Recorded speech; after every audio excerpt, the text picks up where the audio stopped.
Larutan 20 ml HCOOH 0,3 molar dengan ketetapan asamnya 2 kali 10 pangkat minus 5 dicampurkan dengan 40 ml larutan KOH 0,1 molar, maka harga pH larutan yang terjadi adalah, oke, kali ini kita mau cari mol masing-masing karena HCOOH dicampur dengan KOH. Jadi kita mau buat di sini adalah mol HCOOH itu rumusnya volum dikali molar ya.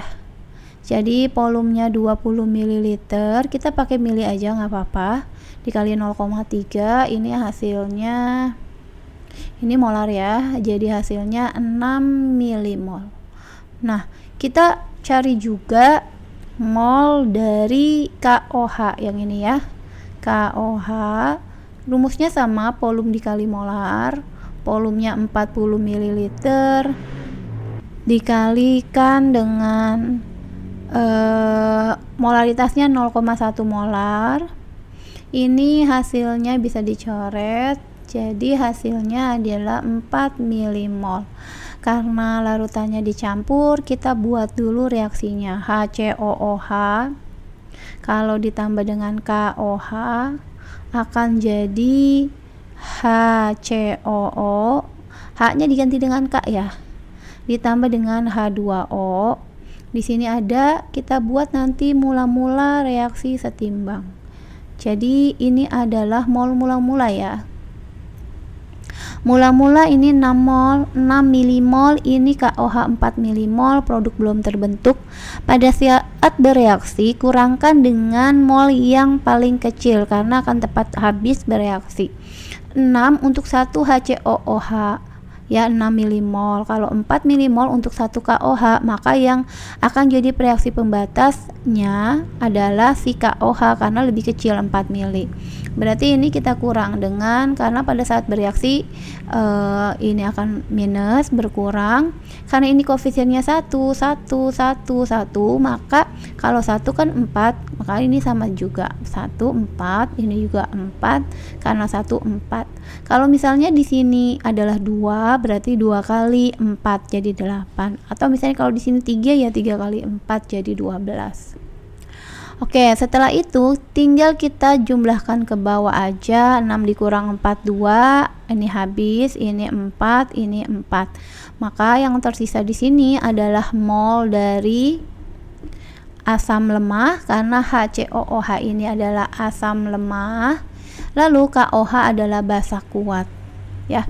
Maka ini tersisa adalah mol asam lemah, dan di sini adalah mol garamnya. Kenapa? Karena hasil percampuran antara HCOOH dengan KOH. Jadi adalah mol garam HCOOK, atau kalau bisa disebut juga dengan basa konjugasinya. Jadi pasangan asam dan basa konjugasinya atau asam dan garamnya. Oke, karena yang tersisa ada 2 nih, mol asam lemah dan garam atau basa konjugasinya, maka larutan ini disebut dengan larutan penyangga. Jadi larutan penyangga nanti yang sisa 2 ya. Kalau garam biasanya yang sisa 1 di produknya. Larutan penyangga asam ya, karena yang sisa asam lemah dan garam. Atau kalau misalnya kamu nggak tahu asam atau basanya, nggak hafal ya, kalau diketahui Ka, maka yang ditanyakan biasanya pH larutan asam. Kalau yang diketahui Kb, ketetapan basa, maka yang ditanyakan adalah pH basanya. Kalau larutan penyangga asam, maka yang kita cari adalah H plusnya. Kalau basa OH-. Berarti Ka dikali mol asam lemah dibagi mol garam atau penyangga. Ya. Atau di sini basa konjugasinya kok penyangga ya. Di sini Ka-nya kita lihat. Nilainya 2 kali 10 pangkat minus 5, kita buat di sini 2 kali 10 pangkat minus 5 dikali mol asam lemahnya 2, mol garamnya 4. Berarti ini kita buat gini aja, 2 kali 2 4. Jadi ini habis sisa 1. 1 kali 10 pangkat min 5 ya 10 min 5.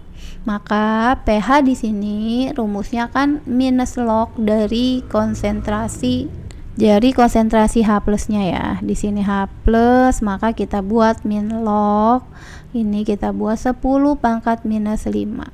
Jadi cara mudahnya ini kalikan aja ke depan, ya, minus 5 dikali min, jadi hasilnya 5. Karena ini sebenarnya log 10, karena log 10 tidak ditulis seperti ini nih. Nah gitu, jadi sisanya minus 5 ketemu min jadi 5 ya.